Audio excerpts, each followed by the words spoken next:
Jokin eta betaurrekoak. Bazen behin, Jokin izeneko mutil bat. 7 urte zituen eta betaurrekoak erabiltzen zituen.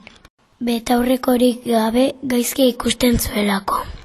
Betaurrekoak erabiltzen zituelako gelakideak berarekin sartzen ziren. Behin eta berriz gafotas deitzen zioten.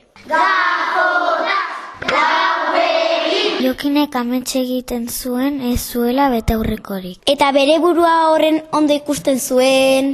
Egun batean, 11etako atsedenean, gelakideak beraz barrezka ari zirela. 3. mailako, hau da, urte bat zarragoa zen oiana, Gerturatu zen eta oso haser esan zion. Utzi bakean mutilari!